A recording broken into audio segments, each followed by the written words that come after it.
All right, what's happened, everybody? You now find us in the factory with the mold. So like I said previously, we're going to run you through all the different production pieces. So this is the mold. This is the side skirt for the G87 Edition 1 kit. It's amazing seeing it from the screen, obviously, as you saw last week in the design, to actually going into a pattern, which we can show you, like we showed you for the front lip, but to the mold. So as you can see, this is the carbon mold. It's two pieces. This is the top side, that's the bottom side. This is that 15mm return, and this is the top side that you can see. The next step is this has just been cleaned of any excess resin from the previous cure.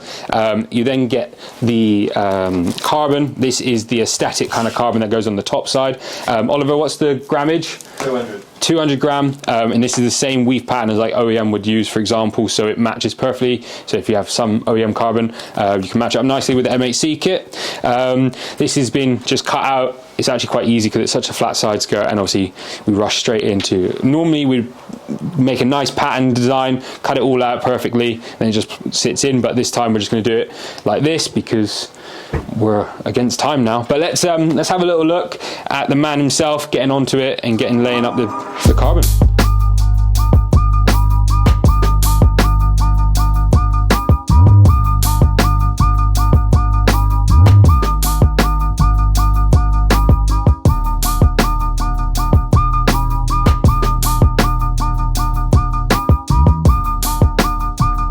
We are now back with the side skirt. So you just seen it being laid up. It wasn't by me, I haven't got the skills, but it's laid up with the kind of aesthetic carbon, as I'd call it. It's, yeah, as I said previously, to match the OEM, to then add the strength, because obviously if you cured this now, the strength of it just wouldn't be up to longevity and things like that. So it's going to be backed by this 600 gram 2x2 weave to go all the way along, pretty much exactly the same as it is now, but just in a thicker weave, thicker density carbon, just to add some strength so you don't have any issues long term, literally from anything. Let's say if it has so many fixings, so as I highlighted in the video, it's got the self-tapping screws and then it's got the adhesive tape, so it's going to be strong. But yeah, that's it. That's what with the side skirt we're just going to lay up this side of it, then you sandwich these two together, so you bolt them together. You then trim this back there, and that lines up with this, and then when they're put under pressure, they then connect as the resin flows through everything,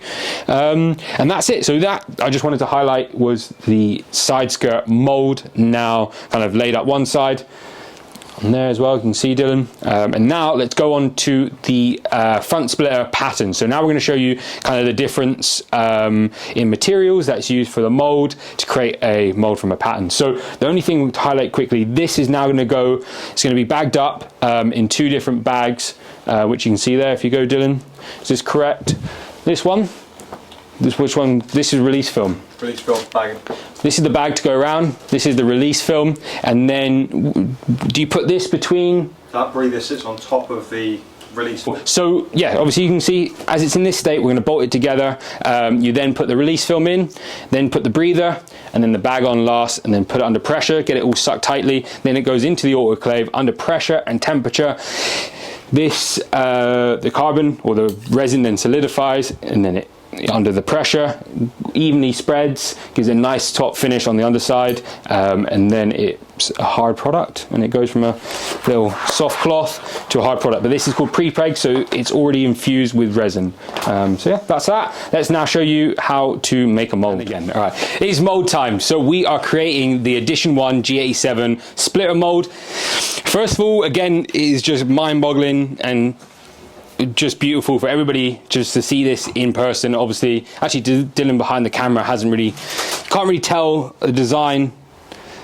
It looks like something on the camera, on the computer, but when you see it in person, it just looks so much different. So this is pretty much the product, what it will look like, but on a block. We now need to make a mold, which is the opposite side of it, so that we can make a product just like this.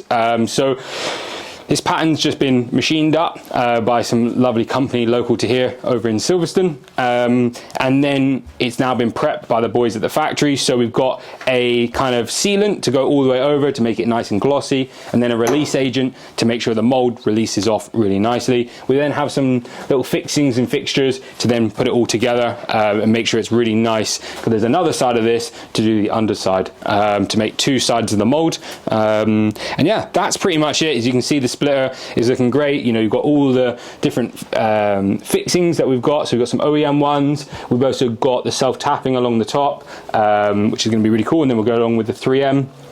But the lines on here, like this curve here, it's beautiful. Dylan will get some content in a minute. Materials, we've got a few. We've got a light and heavy. I'm learning me carbon. No, I love carbon. Carbon for life. We've got light and heavy material for the mold. It's slightly different. It's cured slightly differently because obviously the mold's being made to then make products every day inside it. We then have some different type of kind of material. We've got some strips, we've got some squares, some bigger pieces. The strips are designed to go into the kind of sharper edges to make sure that we can showcase, well, we can make the same edges that are on this pattern on the product from the mold. But yeah, every time I look at it, it's looking really good. I can't wait to showcase this on our car and then see it fitted across the world. But yeah, if you want a kit, obviously get down below. The products are all there, and if you need anything from your local dealers across the globe, especially in the US, the likes of Europe. But yeah, let's kind of give you some closer look at the pattern, some of the design, and then let's see the boys lay up this to make a mold, ready to make a splitter, ready for that delivery day of your M2.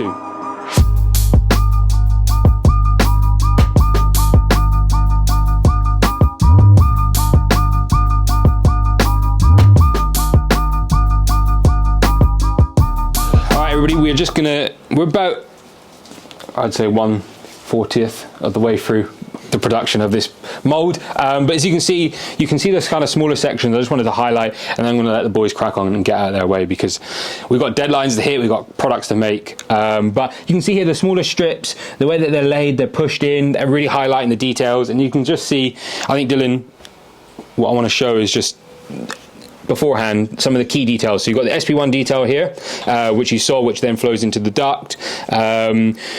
You've got this transition up to the body line, so it hugs the body line all the way along the top, and then this scooping piece here, and then again a really nice detail on the back. But that's in me. Let's get down to the paint shop. We've got some side skirts to drop off, and we're going to go have a look at the diffuser, which has had, yeah, we're late pretty much to the paint shop, so they've already started painting it, so we'll see what it looks like. But we want to try and make a good video for you. We can touch back on the production as we get through, but we've got deadlines to meet. These guys want to get cracking. We've got kits to make for you guys and girls, and that's it. Let's get out of their way. Let's collect some G80 parts. Let's head to the paint shop. Now in the trim room. So this is the famous room. As you can see, we've got some famous products. We've got the SP1s, SK1s up here. So after it goes into the autoclave, obviously the pressure, where there's like slight joints and stuff in the mold, the resin will pull out, as well as the splitter. I'll show you here on the SP1 it's actually laid slightly further back to the actual kind of the final edge that you get as a customer. So you can see here, this is the trim line, this is the final edge of the mold. So there's a bit of excess. So what we need to do is trim that back. So if we show you here, kind of what comes off, cut that off, and this is the Edition 1 side skirt for the M2. As you can see, it's all been finished. The boys here, as much as I wanted to say we need to get a cool video straight off the bat, we need to keep moving. We've got a lot of orders. We also need to get the kits made and onto cars. So this has already been trimmed, ready to go off to the paint shop, which will then find the diffuser, because they've already banged all the diffusers and that's all been done. We just need to show you every step, from patterns to molds to a bit of trimming to some prep at the paint shop and the final coat ready for lacquer, and then we'll show you how it's packaged. But yeah, that is the side skirt. There's a trim line along here, so they trim that nice and flat. They also cut this line out there all the way, so that's a nice 15mm distance all the way. And then you've got the holes, which they'll then drill here.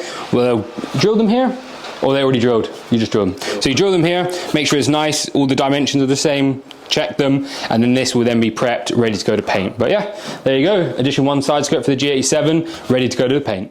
So we're about to wrap up a day. It's been a long day, but we are at the paint shop. As you can see, our paint shop does a bit of everything, from cars to our carbon, but carbon's really taking over at the minute. But yeah, this is the diffuser. So we've shown you every step. We tried to like structure it so we can show you everything. The diffusers are already, we've done a production run. This was the first part to be manufactured because this is the hardest part, and we know if we get these done, the splitters, the skirts will be easier. So we went from hard to easy pretty much. So you can see here, we're about to hit this with the first coat of lacquer. We've gone round, filled in any little pinholes that we can see, ready for a first coat of lacquer. Over here, you've got the rear corners and the little side pieces ready to go. But obviously, this is the first time you guys have seen these, so unbelievable. I'm so happy with the diffuser. It was a shame we didn't show you it before it goes into paint, but here it is. The guys are going to give it, this is the first coat or second? Second. So it's already had one coat of lacquer, which you can see slightly in the indent in here, but super aggressive. This is the final coat, then it's into final prep and polish, ready to be fitted on probably my car. But yeah, that's the one. Let's get this go. Let's show you guys all the lacquering. So as you can see, we are in a paint booth, so the lacquer that we use is very, very high quality. It's pretty much like an automotive car lacquer. We use a bit of a base primer for carbon composite, so it fills in any holes, gives it a nice smooth finish, so it's like a mirror finish. You'll see if you look at like maybe other carbon, you might be able to see quite poor reflections, but if you have a look at the stuff that comes out of the MAC factory, it's a very glass reflective, consistent finish, and that's pretty much down to the primer and then the finishing coats as well. This can last in any temperature pretty much. You know, if you're in Saudi, high temps, anything like that, and longevity of just washing the car, you shouldn't have any discoloring and things like that. All discoloring tests are done, scratch tests are done, so it's consistent to an OEM standard. So anyways, let's see this spray go down. All right, let's see what it's like. So he's just done a little light base, and then he'll go on with a nice thicker coat. The first base is making sure they stick together. I'm getting lacquer on my eyeballs just for you guys, but now he'll really get into the finer detail. But the first initial coat was just to make sure there's no running and things like that. But yeah, look at it. Let's go. I'm going to get some foam content and try not to get sprayed.